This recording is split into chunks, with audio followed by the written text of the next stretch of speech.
শিক্ষার্থীবৃন্দ, আমরা করছিলাম দ্বাদশ শ্রেণীর উচ্চতর গণিতে বিপরীতবৃত্ত ফাংশনের। ইতিপূর্বে আমরা সেশন 1 এবং সেশন 2 দেখেছি। আজকে আমরা করব সেশন 3। দেখো, সেশন 2তে আমরা কিছু ধর্মের ব্যবহার করে প্রবলেম সলভ করেছিলাম। আজকে তোমাদের জন্য কিছু মজার প্রবলেম তোমরা সহজেই করতে পারবে। দেখো কি লেখা আছে, প্রমাণ করো sec square tan inverse 2 plus cosec square cot inverse 3 equal to 15। ওকে, দেখো তাহলে এখানে আমরা লেফট হ্যান্ড সাইডে লিখলাম কি sec square tan inverse 2 plus cosec square cot inverse 3। আচ্ছা, তো এখন এইটুকু যদি আমরা থিটা ধরি তাহলে দেখো আমাদের কি হচ্ছে, sec square theta equal to আমরা কি লিখতে পারি, sec square x সমান আমরা লিখতে পারি 1 plus tan square x, কারণ এইটুকু হচ্ছে আমাদের x মনে মনে। তারপরে দেখো cosec square theta, এটুকু যদি আমরা থিটা ধরি বা x ধরি তাহলে cosec square theta equal to 1 plus cot square theta। ওকে, তো এখন দেখো আমরা কি লিখতে পারি, tan inverse 2। আমরা জানি যে এইটার স্কোয়ারটা আমরা চাইলে একসাথে উপরে লিখতে পারি।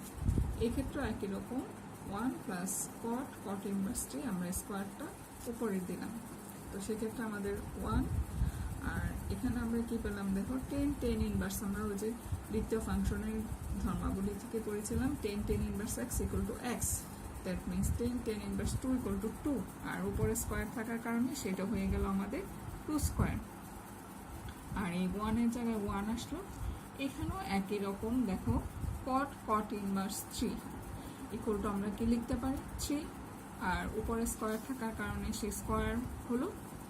ঠিক আছে, তাহলে আমরা কি করলাম, শুধু আমরা জানা জিনিসটা ব্যবহার করলাম। sec square x equal to 1 plus tan square x, এইটুকু আমাদের x হলে, আর cosec square x equal to 1 plus cot square x।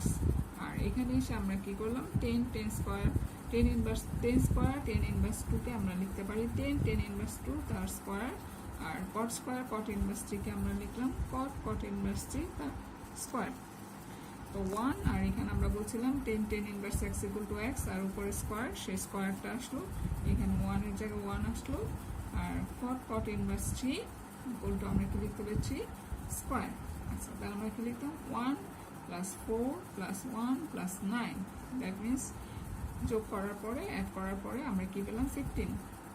Right hand side আমাদের কি ছিল 15, দ্যাট মিনস আমরা পেলাম কি sec square tan inverse 2 plus cosec square cot inverse 3 equal to 15। আচ্ছা, তোমরা বাসায় এরকম মজার প্রবলেম করতে পারো। দেখো লেখা আছে sec square tan inverse 4 plus tan square sec inverse 3 equal to 25। আচ্ছা, কি বললাম, প্রমাণ করো যে sec square tan inverse 4 plus tan square sec inverse 3 equal to 25। আচ্ছা, এখানে আমি কিন্তু হ্যান্ডসও দিয়ে দিয়েছি, sec square theta equal to 1 plus tan square theta, অথবা tan square theta equal to sec square theta minus 1। আচ্ছা, আরেকটা প্রমাণ আমি তোমাদের জন্য বাড়ির কাছে দিয়ে রেখেছি, তোমরা প্র্যাকটিস করতে পারো। sin square cos inverse 1/3 minus cos square sin inverse 1/√3 equal to আমরা কি লিখতে পারি, সেখান থেকে আমরা প্রমাণ করব। ঠিক আছে, তো এইটা তোমরা প্রমাণ করবে। আমরা দেখো এরপরে আমরা প্রমাণ করব আরেকটা বিকল্প পদ্ধতিতে আমরা প্রমাণ করতে পারি। তো সেখানে হচ্ছে আমরা লিখতে পারি যে cosec square tan inverse 1/2 minus 3 sec square cot inverse √3 equal to 1। Left hand side আমাদের কি দেওয়া আছে, cosec square tan inverse 2 minus 3 sec square cot inverse √3।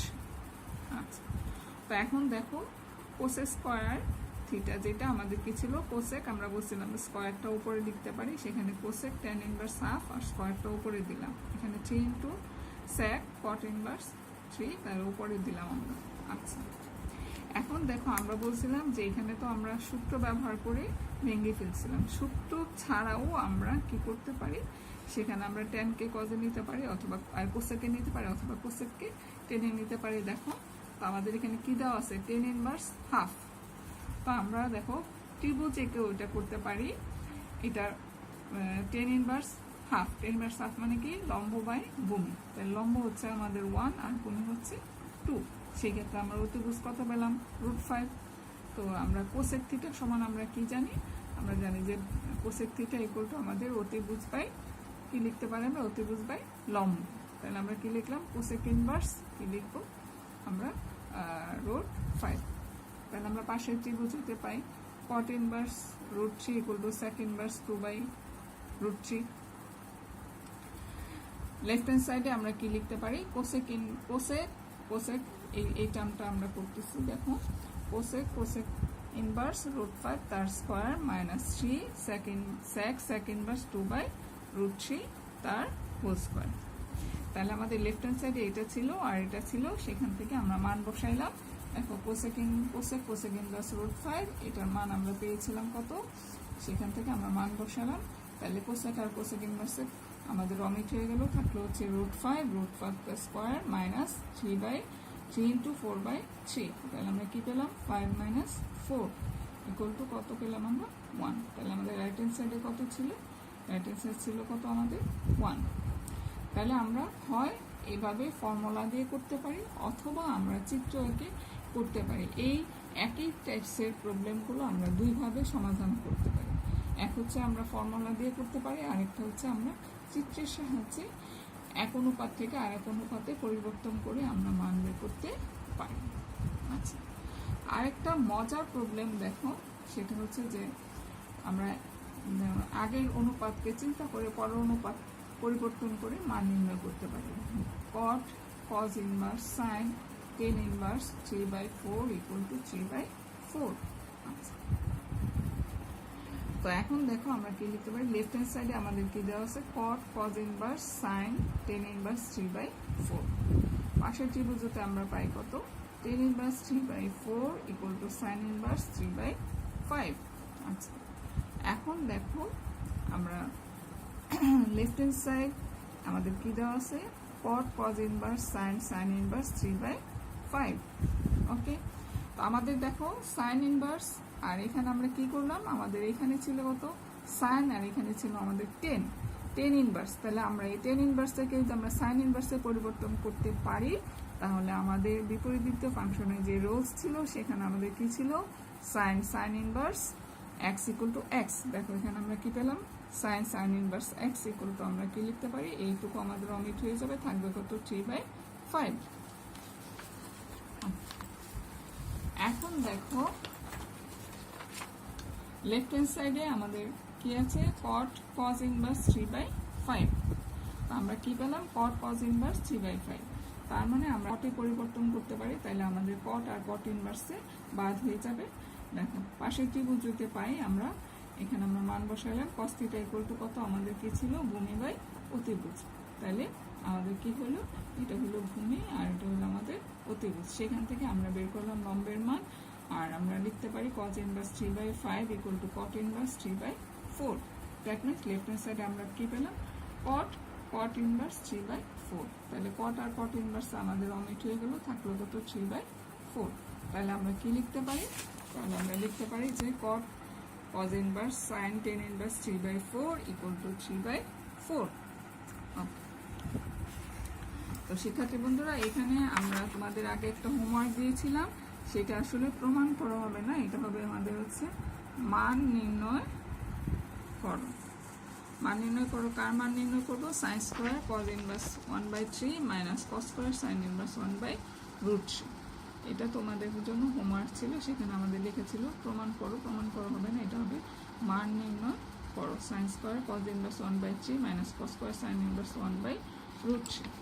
আচ্ছা, এখন দেখো আমাদের তোমাদের জন্য একটা মজার প্রবলেম রয়ে গেছে, সেটা হচ্ছে দেখো যদি sin inverse x plus sin inverse y equal to π/2 হয়, তবে প্রমাণ করো যে x into √1 - y square plus y into √1 - x square equal to 1। আর 2 নাম্বার দেখো x square plus y square equal to 1।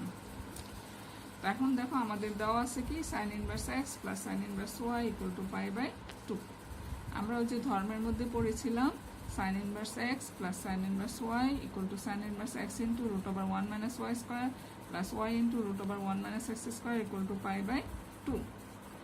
তাহলে আমরা কি পেলাম সাইন ইনভার্স, আমরা ধর্ম অনুসারে পড়েছিলাম কি উভয় পাশে যদি আমরা সাইন নেই তাহলে কি হলো সাইন সাইন ইনভার্স চলে গেল, এই পাশে আমাদের সাইন হয়ে গেল, অথবা সাইন ইনভার্সটা এই পাশে চলে আসলে আমাদের সাইন হয়ে যাবে। তাহলে আমরা কি লিখলাম x into root over 1 minus y square plus y into root over x square equal to 1। তাহলে দেখো আমাদের আরেকটা স্টেপ রয়ে গেছে, সেখানে আমাদের প্রমাণ করতে বলছে যে x square plus y square equal to 1। আমাদের দেওয়া আছে কি, দেওয়া আছে sine inverse x plus sine inverse y equal to pi by 2, আর প্রমাণ করতে হবে কি x square plus y square equal to 1। আচ্ছা, তো এখন দেখো আমরা কি করতে পারি, সাইন ইনভার্স এক্স এই পাশে নিয়ে আসলাম pi by 2 minus sine inverse y. আচ্ছা, তাহলে আমরা কি করলাম সাইন ইনভার্স এক্স আর sine pi by 2 minus sine inverse y. তোমরা চাইলে যেহেতু তোমাদের ফার্স্ট টাইম তোমরা করছো উভয় পাশে সাইন নিয়ে করতে পারো, অথবা একবারে লিখে দিতে পারো এক্স ইকুয়াল টু কি আমরা লিখতে পারি sine into pi by 2 minus sine inverse y. আচ্ছা, এখন দেখো এখানে আমরা কি পেলাম সাইন 90 ডিগ্রি মাইনাস থিটা। তাহলে এইটুকু আমাদের কি হয়ে যাবে, আমরা জানি যে 90 ডিগ্রি থাকলে অনুপাতের পরিবর্তন হয়, সেখানে সাইন পরিবর্তন হয়ে আমাদের হয়ে গেল কত কস, আর ভিতরে যা আছে এটা হচ্ছে আমাদের পাই বাই 2 মাইনাস থিটা, এইটুকু যদি আমরা থিটা ধরি তাহলে এইটুকু হয়ে গেল আমাদের কস থিটা, আর এখানে সাইন ইনভার্স আমাদের অমিট হয়ে গেল, থাকলে হচ্ছে এক্স। আচ্ছা, এখন দেখো আমাদের আমরা পাশে যদি একটা ত্রিভুজ বানাই সেক্ষেত্রে আমরা কি লিখলাম যে sine inverse y equal to আমরা কি লিখলাম cos inverse 1 minus 1 by y square, পাশের ত্রিভুজ হতো। তো আমরা কি পেলাম, আমাদের কস থিটা ইকুয়াল টু আমাদের ছিল কত x equal to cos sine inverse y. আচ্ছা, তো দেখো আমরা সাইন ইনভার্স থিটা সমান কত, তাহলে আমরা কি পেলাম cos inverse 1 minus y square by 1, that means cos inverse 1 minus y square. আচ্ছা, তাহলে এক্স ইকুয়াল টু আমরা কি পেলাম cos inverse root over 1 minus y square, কারণ এখানে আমাদের ছিল কত সাইন ইনভার্স ওয়াই, তাহলে সাইন ইনভার্স ওয়াই সমান আমরা কি পেয়েছি cos root over 1 minus y square. আচ্ছা, তাহলে এক্স ইকুয়াল টু আমরা কি পাই root over 1 minus y square, তাহলে আমরা যদি বর্গ করি তাহলে আমাদের কি হলো x square equal to 1 minus y square, তাহলে x square plus y square equal to 1। তো শিক্ষার্থী বন্ধুরা দেখো আমরা বেশ কিছু প্রবলেম তোমাদের জন্য সমাধান করে দিলাম, তো বাসায় তোমরা চেষ্টা করবে। তোমাদের জন্য আমাদের বিপরীত ফাংশনের আরেকটা প্রবলেম আমরা দেখাচ্ছি, দেখো আচ্ছা, আমাদের সময় স্বল্পতার জন্য আমরা আসলে শেষ করে দিতে হচ্ছে। তো আমি আশা করছি যে তোমাদেরকে যেই প্রবলেমগুলো আমরা সলভ করে দিয়েছি তোমরা বইয়ের মোটামুটি সব প্রবলেমে সলভ করতে পারবে। তারপরে যদি তোমাদের কোনো প্রবলেম থেকে থাকে আশা করি তোমরা আমাদের সাথে যোগাযোগ করবে, অথবা কলেজ খোলার পরে সেগুলো সমাধান করে সবাইকে।